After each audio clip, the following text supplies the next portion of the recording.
Welcome to the Business Spotlight podcast. My name is Kay Cote, and I'm your host for today's episode. And today I have Miguel Johns, founder of Milton AI, as my guest. We're going to be learning about his business, his journey to business ownership, best practices, and challenges that he has faced to give you that inside look to what it's like to start and operate a business. Hi, Miguel. So great to meet you. Thanks for being on the show. Thanks for having me. Good to meet you as well. Well, before we dive into all things business, take us back a bit. I'd love to learn a little bit about you and just about yourself. Yeah. A little bit about me. I've been an athlete my whole life. I went to college to play football at Indiana State. While pursuing my football dreams, I ran into a couple obstacles, being torn hamstrings, that ended my football career, but sent me on a different path. That was the moment I got interested in entrepreneurship in my senior year of college. And since then, I've been building businesses, building products, and trying to help as many people in the process. The more I think about it, however, especially as I become an adult, I realize there were little entrepreneur signs throughout my entire life. And so it was a natural transition for me from athlete to entrepreneur when that moment came. That's incredible. Well, and like kudos too for like getting through something hard and something challenging and like turning around and making something really beautiful out of it. So absolutely excited to dive in deeper into your story. Yeah, definitely. And that seems to be the only way beautiful things are created is through hardship. I completely understand where you're coming from. It's the life of a business owner. Yeah, for sure. Oh, so let's dive in a little bit. Tell me about Milton AI. Like what's it about? Yeah, so Milton is actually the culmination of 10 years in the making.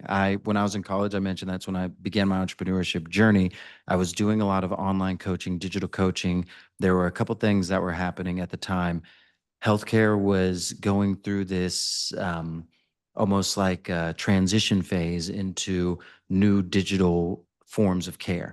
And there were a couple companies that were getting started or starting to build some momentum, companies like Livongo, Omada Health, Verta Health, all three of which are now multi-billion-dollar companies 10, 15 years later on their journey.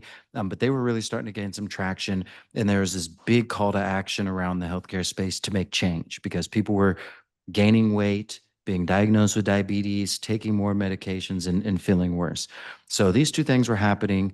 There was another thing that was kind of happening in the background, and it was the first push towards what I would call um, consumer AI. So AI has been around for a while. Major companies have been using it long before ChatGPT and OpenAI, and really sophisticated engineers and scientists have been using it as well, even outside of big corporations. However, thanks to ChatGPT, now everybody uses AI, and the number of people who will use it will continue to grow. But this is actually the second, in my experience, the second push in this direction. Before this, there was a platform called IBM Watson, and that was around 2015, and they were promoting themselves like they were going to consumerize AI so everybody could build on it. And so seeing these things happen in the market, I as an aspiring young naive entrepreneur said, I want to build an AI health coach. Digital health is starting to become a thing. Healthcare needs transformed, and there's new AI technology that's going to allow us to create new types of solutions. So I set out on that path. Turns out the IBM Watson platform was not what OpenAI is today, and unfortunately, a massive missed opportunity for them. So I fell flat on my face. Product could not be developed in the way that I wanted it to. Had opportunities slip through my hands, had to make multiple pivots, XYZ, the entrepreneurial journey and story. However, fast forward to 2022, ChatGPT hits the scene. I remember laying in bed. I'm laying next to my wife. I've downloaded the tool. I'm playing with it, going back and forth, and I just look over at her and I'm like, I have been waiting for this for almost 10 years now. And so we jumped right on it, started building Milton AI, which is an AI health coach focused on metabolic health programs and providers. So when I say metabolic health, I mean things like diabetes, obesity, and fitness. We're helping programs and providers across that spectrum, whether you're a director of innovation at a health plan or you're a personal trainer and you just got started providing online coaching.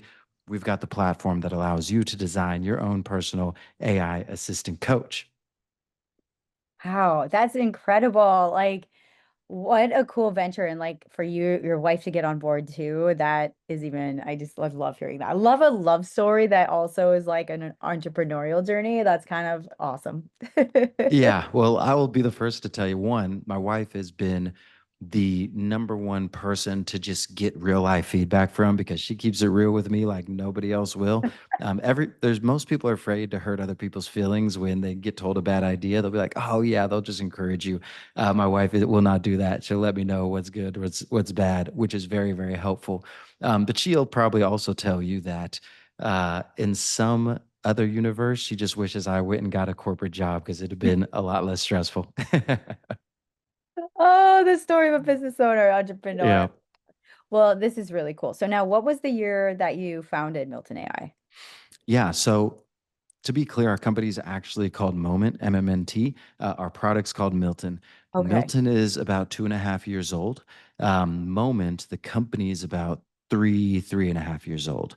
So we founded Moment, started to think about what type of technology we wanted to build, experimented with a couple prototypes, and then Milton was born out of that. And the first year of Milton was all about just refining the prompts, working with different providers, clinicians, coaches to understand what type of outputs the technology needed to have. We then had to figure out how to distribute it in different communication channels like text message, like apps, like on the web. And that took up pretty much the first year. From there, we were able to understand what we needed to build on the other side of things. So, to bring the human in the loop, we had to have some sort of portal, some sort of coaching platform, which then took the next 6 to 12 months. By that time, after about a year and a half, 2 years of prototyping, building, developing, R&D time, spending a lot of time with customers, we rolled out our first version of Milton to the market, which was actually about a year ago today. So maybe about a year and a month ago, we released the first version. We rolled that out to a group of coaches, small clinics, providers, got a bunch of feedback, but very quickly understood the limitations of where the technology was and where it needed to be for us to really compete in the market and grow a business around it. So that brings us to where we are today. And we actually have our full commercial product in the market as of like not even 60 days ago. So it's been a very exciting time.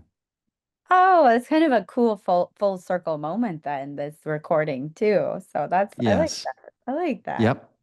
Awesome. Okay, so now you mentioned you're out there, you're working with your clients. Now, who would be, I know you kind of briefed on the clients, but who would be, say, an ideal client for you? Yeah, so we've got two forms of the product. One we call just like our traditional coaches and providers who we work with, who are either solo on their own or part of a small team or a small practice or clinic.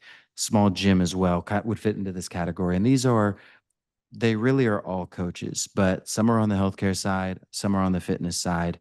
In both situations, their goal is to help the person move more, eat better, manage their stress, sleep better, be consistent, be held accountable. If they have medications, they're helping them manage those if they're a healthcare provider. That's the general day-to-day job of our clientele. That's on what we call like our SaaS product, where any coach can go and sign up on our website, getmilton.com, and get started. But we're also working with larger enterprise organizations. So these can be health plans, employers, device manufacturers, even other digital health companies who are just wanting to understand AI better and use something that's been already built and been through the ringer that it takes to develop one of these newer types of technologies. We work with them as well. And the models are slightly different, but in both situations, it comes down to making somebody get better health results. On the healthcare side, that's known as health outcomes. So if I have diabetes, then as a healthcare provider or a healthcare program like an enterprise, it's my goal and job to help them lower their blood sugar level consistently, which in turn turns into a lower A1C over time, which is the key metric for diabetes. If I'm focused on weight loss, if I'm a weight loss provider, then my goal is to lower their weight in a safe and healthy way over time and help them keep that weight off for an extended period of time. On the fitness side, very similar. So weight loss is a big thing, but also strength gain, muscle gain, endurance improvements, these types of things. It's still about some sort of health outcome. So in both situations, that's what we're driving towards. That's what our technology is designed around. And if you're an enterprise, then it's about the scalability and how we can fill the void where a coach normally would, or greatly extend the reach of your existing coach base.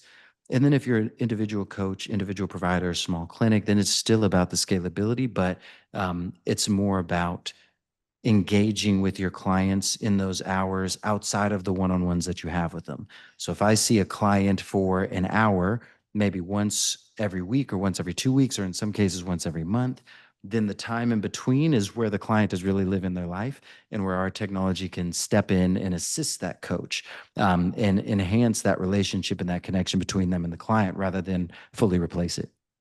Oh, yeah, I like that. I like that a lot. Now looking at marketing yourself and you know, reaching your clients, how are you putting yourself out there? Yeah. So we've been getting started doing a lot more social media. So I've been hopping on podcasts like this a lot more. We've got a team now of content creators and even some what I'd call talent or influencers who are willing to get on camera and are much better at it than I am. We've started that process of just getting our name out there, becoming known in the market. We do get a lot of word of mouth from our existing coach base. That's very helpful. And we want to continue to accelerate that word of mouth. And I believe in the beginning of 2026, we will start attending a lot more events. So going out places to be in person and connect with our customers directly where we know they're already gathering. So that's been our strategy so far. We are a startup, so we're operating very lean, and our goal would be to be able to increase our marketing budget in 2026 compared to what it is today. But we're still making consistent progress and growing our customer base, just using some of these more organic channels like social media, like podcasts and word of mouth. Oh, wonderful. Well, it kind of does go hand in hand, right? It's like marketing equals sales, sales equals marketing budget. So, let's dive a little deeper there. What are some of the ways that you're looking for this year to be able to expand that marketing budget? Yeah, so for us, it's really there's only two ways to do that. One is get more customers, or two is raise money. And we do have angel investment. We are what's considered a technology startup, and that's a little bit different than um, maybe a traditional small business. And a lot of people, I don't know the exact audience here, and maybe it's a little bit of both, but in a traditional small business, you might get a business loan, you might go through a bank or the SBA, or you might just kind of bootstrap it and get it started. And you will grow it consistently, little by little over time in most cases. Whereas a technology startup like ours, the reason we would in some situations raise money from an angel investor or institutional fund is because there's the opportunity for our company to grow very, very quickly in a short amount of time. And that is the game that we play currently, is to be able to do that. And so that takes me back to the question, which is ways that we plan to expand our marketing budget.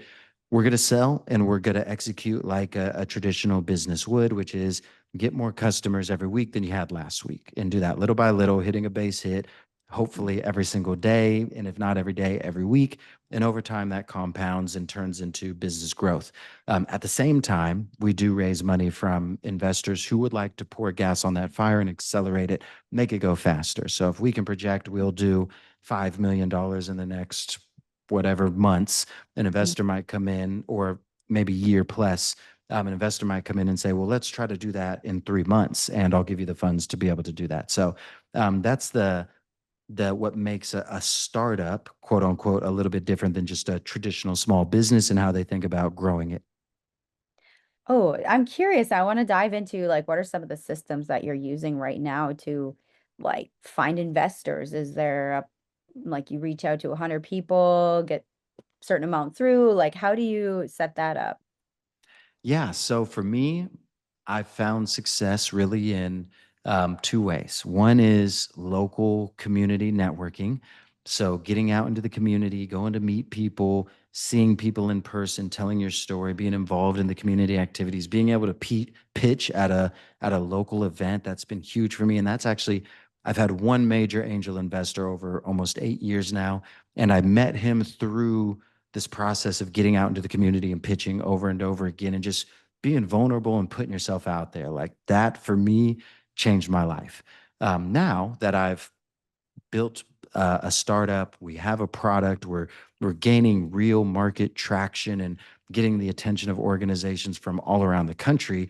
Now the game has changed a bit. I'm still going to target my local community and still drive connections that way, but we're also able to get out into the broader institutional investor space and send out a deck to a firm and actually get a response. But I do think it takes a level of um, I guess you'd call it sophistication, understanding what these types of investors outside of your immediate community want to see and how to communicate to them.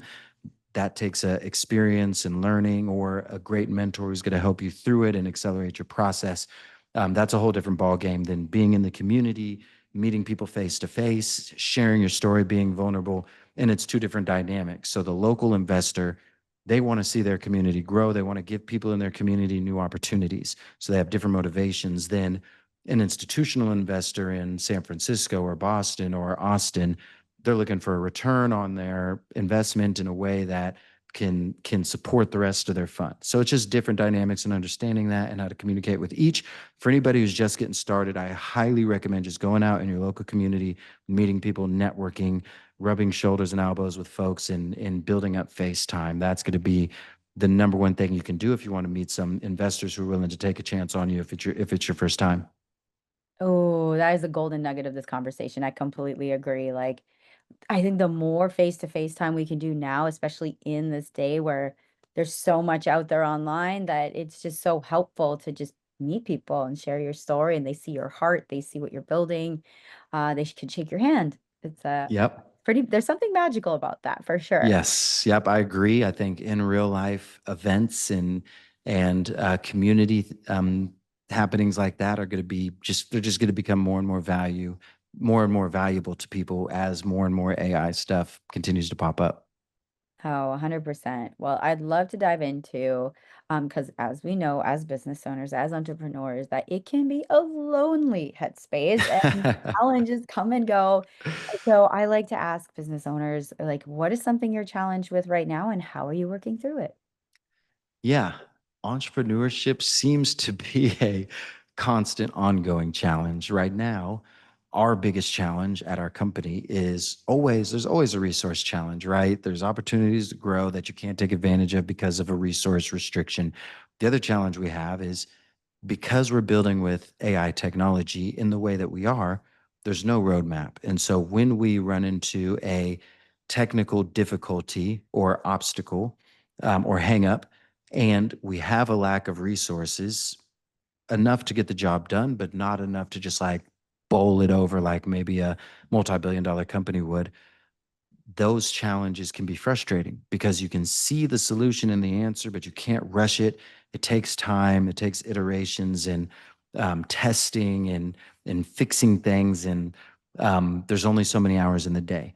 And especially at our stage, when we've got this opportunity in front of us, and it feels like we have to be sprinting, that mix of reality and what you can see just right outside your grasp is a place that is very frustrating for an entrepreneur like myself. It's stressful.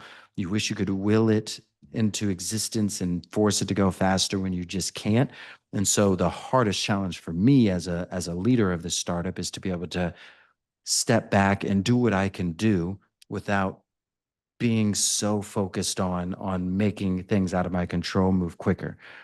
So that's my biggest challenge personally, and I feel like our challenge as a startup, as we try to step into this next level, we're trying to break through into what I guess you might consider the big leagues of technology startups. I think we're well on our way. We just all wish it could go much faster, and there's just certain factors in reality that do not allow it to. And if we don't accept that, then it can become very frustrating. But all challenges so far that we've faced, we've been able to solve, and I have no doubt we'll solve this one as well, and we'll continue down this path of growth. Oh, well, I love that mindset too. It's so true. Sometimes we see it right there. We see the solution and we're like, oh my gosh, if this happen tomorrow. Yes, yes. Well, this has been a great conversation so far. And now I want to take us through our rapid fire Q&A, which is 4 questions I ask you very All time. right. All right, Miguel, question number one is what is a key to success for you? The only key to success that I've found is persistence. Any human with the will to stick to something for a long period of time, often 10 years or more, can do anything. I have no doubt about that. Yes, that is so true. Number two is what is a piece of advice you have for other business owners? The one piece of advice I'd have for other business owners is if you don't have an absolute need to bring something into existence for other humans that you feel would legitimately make their lives better, then don't do it.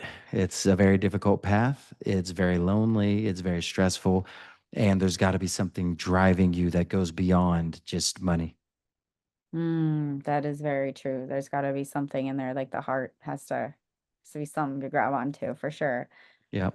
Number three is it could be a podcast, a book, anything that has just resonated with you recently. Recently, I would say there's a podcast called My First Million. I'm a big fan of it. I love to listen to it because one, it brings comedic relief to entrepreneurship. It reminds you that at the end of the day, it's not that serious, which is great. It's a great feeling to experience, to remember that. And then two, they're very good at expanding your mind with new ideas. And as an entrepreneur, even if it has nothing to do with your business, when you're able to consume new ideas from different places that you have not experienced in a way that they're presenting them, then it opens your minds and helps you solve the problems that you're facing in the day. So the My First Million podcast has become one of my favorites for those two reasons. Oh, I'm totally gonna check that one out. Thank you. Yep. Final question is, if you could wave a magic wand and rapidly improve one aspect of your business, what would it be? It would be the financing. So, being able to raise more money from qualified investors who understand our space and our market. I'm in Wichita, Kansas. There are not many healthcare investors here. Actually, there might be almost zero. And so, to be able to connect with them, be around them, for them to know me and know the journey and the story that we've been through, to know we are ready for that next step. That's what I would wave my magic wand to do, because that seems to be the one of the last obstacles before we take this thing to the moon. Uh, well, let's get you started on that. How can people connect with you and your business online? Let's help get people to learn Yeah. about you. Yeah, definitely. So I am on LinkedIn a lot, just Miguel Johns. You'll see Milton AI on there, our agent system for metabolic health. I'm on Instagram a lot. Those two are probably the main channels, both of them just Miguel Johns. You'll be able to find me there. And if you want to check out our website, getmilton.com, you can find out more about Milton AI at getmilton.com. Wonderful. Well, thank you, Miguel, for our final question today. What is most inspiring to you today? Definitely my daughters. My daughters are by far the most inspiring, the most fulfilling, very difficult, but also just it's unmatched. I can have an extremely tough week. I can have an extremely tough day. I can be stressing out with no hope in sight, and they just got to crack a little smile, and all is well in the world. Nothing else matters. So definitely my two daughters. I've got a 4-year-old and a 2-year-old. So. Oh, that's really sweet. They're gonna keep you on your toes for Oh, sure. yes. Oh, yes. It's already begun. Thank you so much. This has been a great conversation. Thank you for sharing your story with me today. Yeah, definitely. Thank you for having me.